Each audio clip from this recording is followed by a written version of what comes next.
क्यों,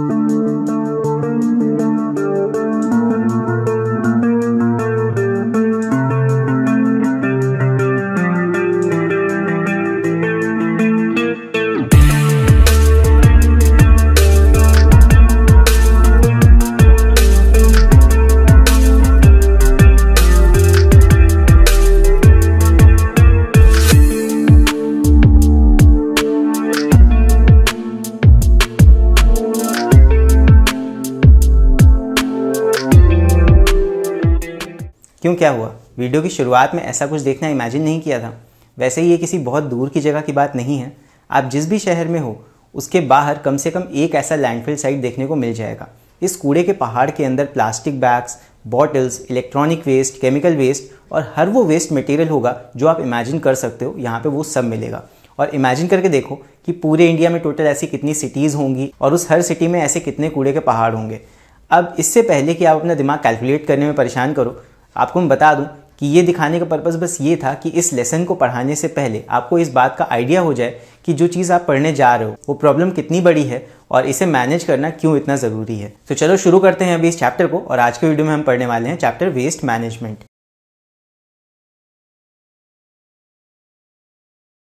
chapter start करने से पहले मेरा आप सब लोग से एक सवाल है कि वेस्ट के पीछे मेन प्रॉब्लम क्या है या मेन उसका रूट कॉज क्या है। इस वीडियो के एंड में आप लोग कमेंट करके मुझे ज़रूर बताना।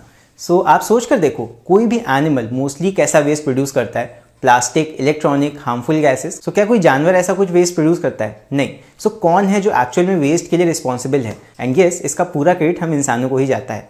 पिछले कुछ सेंचुरीज में ह्यूमन पॉपुलेशन बहुत ज़्यादा इंक्रीज हुई है और ये एक बहुत बड़ा रीज़न है कि पूरी दुनिया में वेस्ट का अमाउंट भी इंक्रीज हुआ है। वर्ल्ड को छोड़ दो, आप सिर्फ इंडिया की अगर बात करो तो ये आप सबको पता होगा कि इंडिया पॉपुलेशन में नंबर 2 पोजीशन पे है, राइट? तो आप सब सोच सकते हो कि हम कितना वेस्ट जनरेट करते होंगे हर साल। अब इस वेस्ट के बनने की स्पीड को हम कम कैसे कर सकते हैं, इस वीडियो में हम ये सारे मेथड्स देखेंगे, प्लस इस वेस्ट को मैनेज कैसे किया जाता है। और जितने भी मेथड्स आपके कोर्स में हैं हम सिर्फ उनकी बात करेंगे यहाँ पे।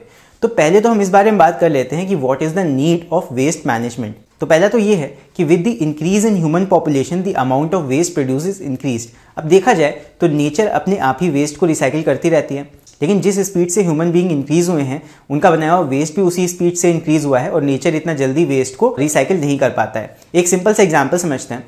ह्यूमन बीइंग्स ने प्लास्टिक का इन्वेंशन किया और प्लास्टिक बेसिकली ऐसा होता है कि वो नॉन बायोडिग्रेडेबल होता है।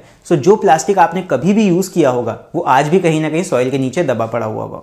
एक और एग्जांपल देखते हैं। पहले के टाइम में बेबी डायपर्स नहीं होते थे। आप अपने पेरेंट्स के टाइम का सोच लो, उनके टाइम भी डायपर्स नहीं होते थे। आजकल क्या है, पेरेंट्स डायपर यूज़ करते हैं बेबीज़ के लिए और वो डायपर्स फेंक देते हैं। कहीं ना कहीं वो एक तरह से वेस्ट में एक ऐड हो रहा है।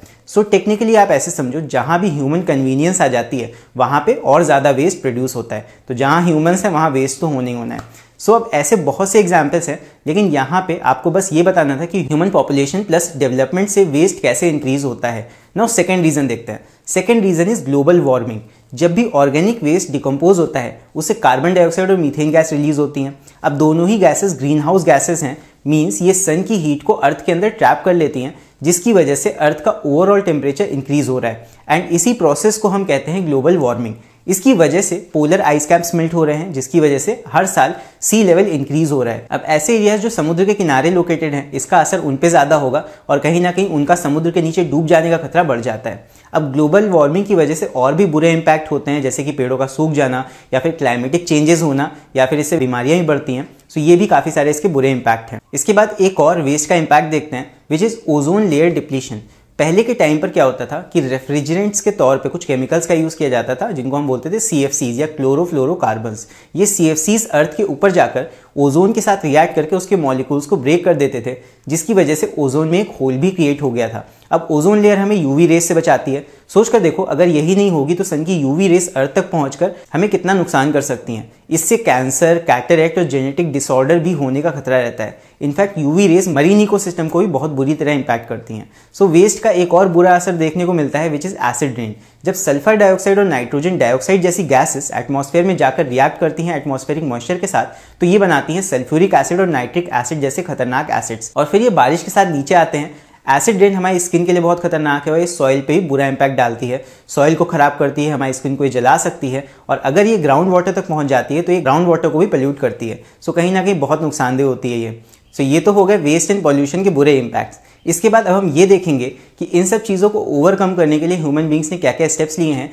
तो अब हम बात करेंगे about the safe disposal methods, जो कि हैं सेग्रीगेशन, डंपिंग एंड कंपोस्टिंग, और इनको हम देखेंगे अगले पार्ट में।